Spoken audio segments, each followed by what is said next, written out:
So I want to go over this video here that discusses 7 ingredients in food that'll ruin your liver. Some of this I already knew, and some of it I had no clue. It's pretty interesting take, and I wanted to take a look at them one by one and kind of go over them individually. I'm learning some of this stuff myself, but I'll add in what I know, what I don't know, and what I think is a surprise. Seven things in a lot of foods that will ruin your liver. And I wanted to increase your awareness on this because a lot of people are being exposed to these things on a regular basis and they don't know it. And as far as your No liver goes, you're kidding. about as healthy as your liver. Your skin is a reflection of the liver. If your liver is bad, your skin's not going to look too good. The liver is a huge organ, it's like 3 pounds.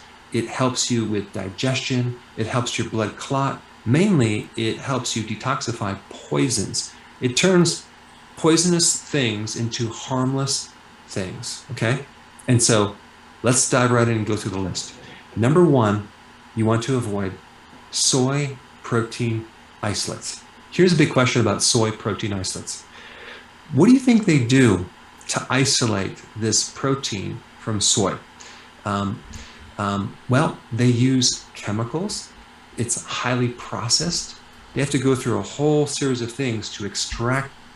From my understanding, yeah, it starts off as a plant, and by the time it gets to us, it's no longer a plant, but then it's advertised as something healthy. I never understood the purpose of that.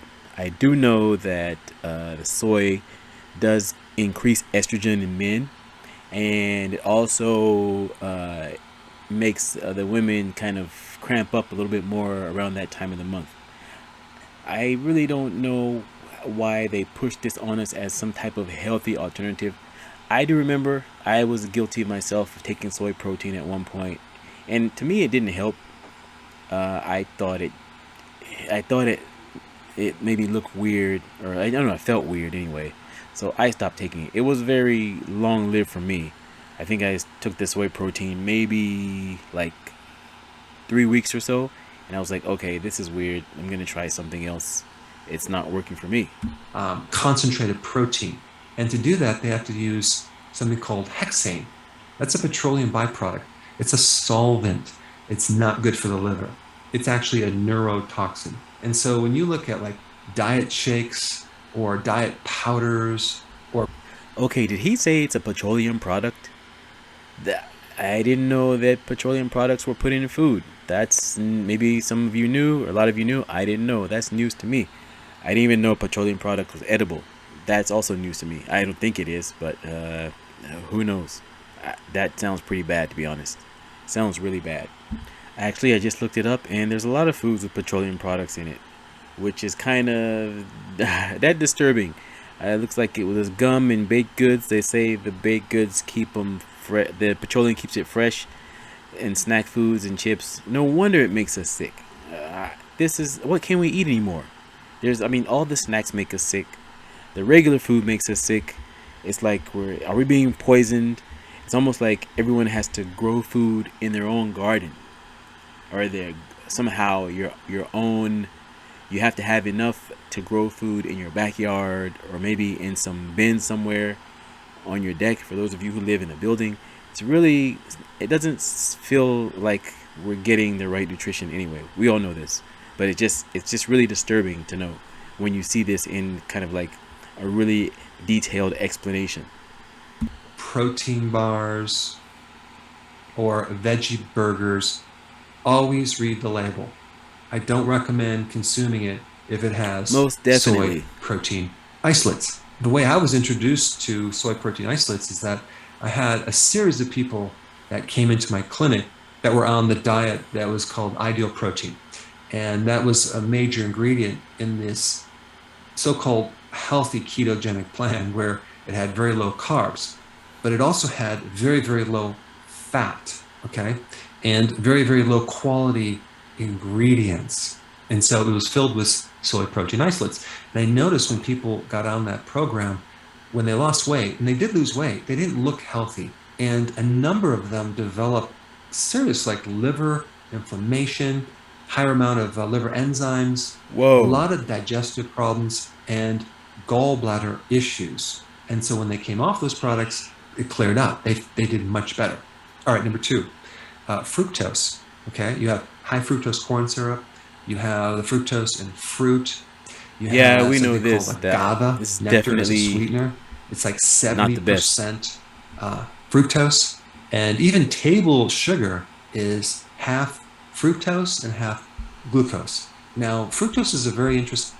Before he goes on, I did see another video where the guy explained that there's two different types of sugar test or sugar level test. There's one with glucose, one with fructose, and you have to take this test separately because you could take a test and think that your sugar levels are okay when you only test it for glucose and not test for fructose, which it confused me at first, but it makes sense. I think this video he kind of goes into that a little bit, which is again is disturbing because we have to keep up with all this stuff just to try to stay healthy, which is kind of stressful for a lot of people.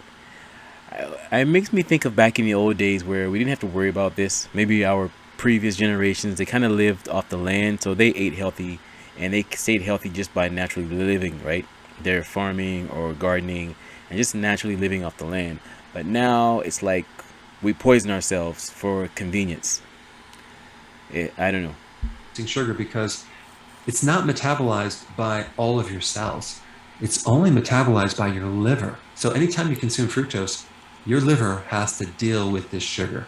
It is stuck to deal with breaking it down. Syrup, boy, they just develop a fatty liver, way more than if they were going to be consuming just glucose itself. And even people think that agave nectar is so healthy, but it's not because it contains fruit. And that's another thing. People think that, well, fruits are healthy, but if your diet consists of too many fruits, that's a lot of fructose you're taking. So you are eating a healthy food, but at the same time, I guess the saying goes, too much of anything is not good. So if you're eating too many fruits, then you're consuming a lot of fructose, in addition to the high fructose corn syrup that's in other foods, then you're basically overloading your liver. And I also read you can overload your kidneys as well. So I'm learning, just learning your liver is a filter, your kidneys are a filter, and we're all basically just overloading our livers and kidneys. This is depressing, but hey, it's good that we learn this. Fructose. But here's the confusing thing. Fructose on the glycemic index is pretty low. It's like 19. Glucose is 100. Okay? So if you have a sugar that has half glucose and half fructose, it's going to be right in the middle, like about 74, 75-ish. But the point is that if you are just relying on the glycemic index, okay, that's your principle that you operate off of, and you're like, wow, it's low, I'm going to go ahead and eat it. And you don't understand that the liver has to metabolize that specific sugar. And indirectly, it creates a lot of problems, especially with insulin resistance. Then you can have more awareness, and then you can actually do the right thing by avoiding too much fructose. But Makes the point sense. is that despite being low on the glycemic index, fructose is not a good sugar, especially for the liver, especially if you want to avoid getting a fatty liver. And one more point about this, especially when you're dealing with high fructose corn syrup, all that corn is GMO. And that gives you another level of toxicity, it's even like worse. glyphosate, It's even worse. which is an herbicide that's not good for the liver. Instead, use sugar alcohols like erythritol, xylitol, use stevia, monk fruit. All right, number 3, vegetable Okay, but how much fats. does that Now, stuff cost? vegetable fats sound so healthy, don't they? I mean, they're just Yes, the it fat of does. vegetables. Well, there's actually not much fat in vegetables, okay? If you look at salad, leafy greens, just look at the nutritional profile and you'll see that there's not much oil or fat in vegetables. So Right. despite being called vegetable oils, it's really grain oils, and it's like bean oils, as in soybean oil. And I'm talking about the corn oil, the soy oil, canola, cottonseed oil. These oils are very processed. They're very oxidating to your tissues, which means they create a lot of inflammation, a lot of inflammation. They're They always make canola oils and vegetable oils sound healthy, and then you always hear bad things about them. It's interesting how they advertise things to us as healthy, and if you don't know, you can just be further poisoning yourself. A very fragile oil that's omega 6. An average person in the US consumes about 70 pounds of this vegetable oil. We've kind of done a little switch on these oils about, I don't know, 30 to 40 years ago, where they switched all of our saturated fats with unsaturated fats, unfortunately. So our membranes now are being built with these unsaturated fats, and it's creating a lot of problems with Ironically, the word unsaturated fats sounds healthy to me, but again, here we go. It's like we're all being fooled. inflammation, and and with that comes a lot of other issues. Not to mention GMO. Okay, more glyphosate, which is Roundup Ready, in these products. So what you want to do is you want to consume a lot more omega-3 fatty acids, sardines, cod liver oil, salmon, things like that. And just as an FYI, there was a meta-analysis with over 72 different studies that showed that there's no benefit from shifting from saturated fats to unsaturated fats.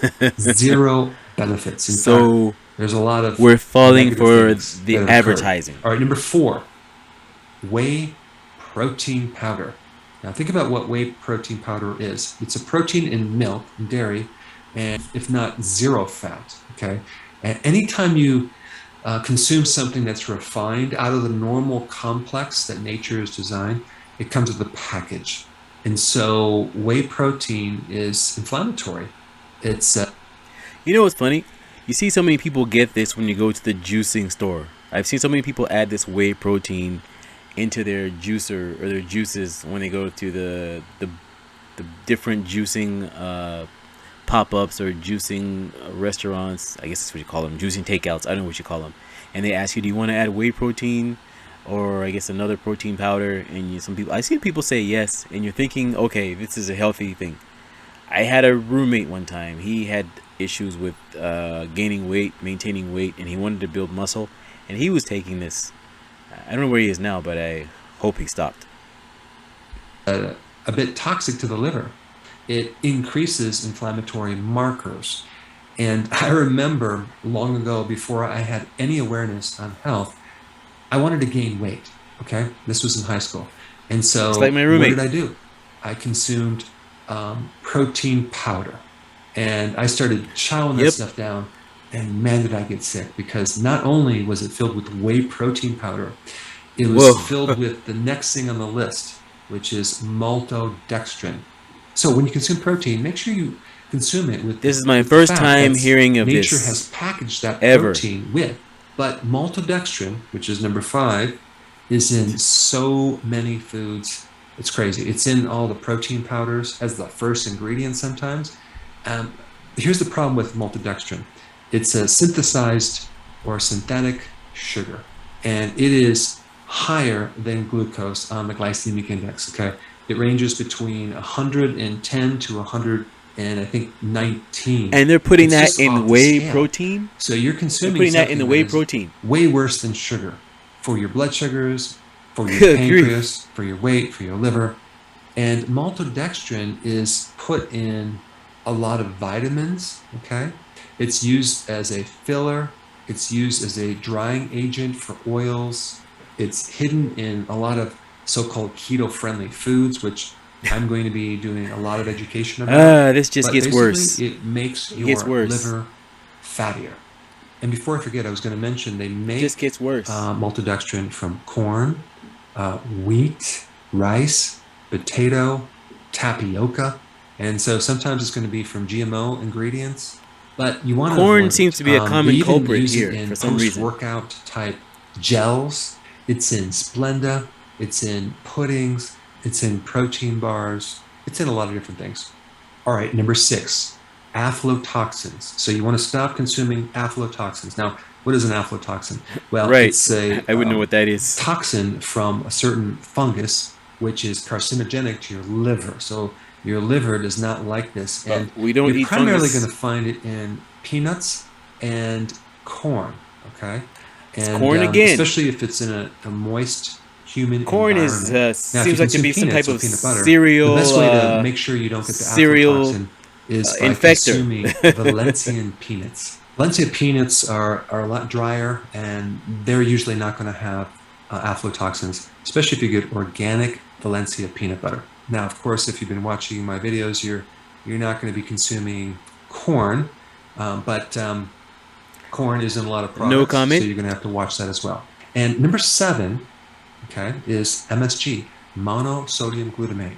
It's in a lot of different forms, including modified food starch, but you really want to start reading the ingredients because they put this in pork rinds. It's in so many foods as a flavor enhancer. Okay, I'm gonna stop there. I don't eat pork rinds. Though that coconut flavoring looks good, but I guess it's in there too. It's almost like it's walking through a minefield, trying to eat the right thing, and trying to keep our livers and kidneys and heart healthy. It's really tough. We need more seed stores that sell seeds, healthy seeds, not GMO seeds.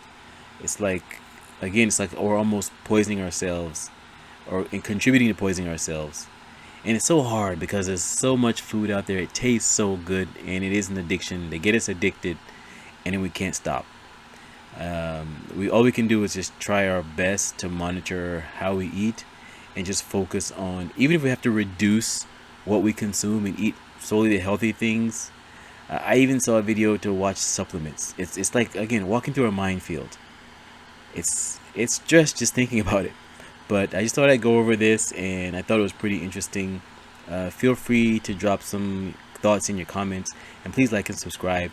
This is my first time trying to react with an avatar, trying something different. Again, feel free to drop your comments, and thank you for your time. Thank you for listening. Please like and subscribe. Thanks again.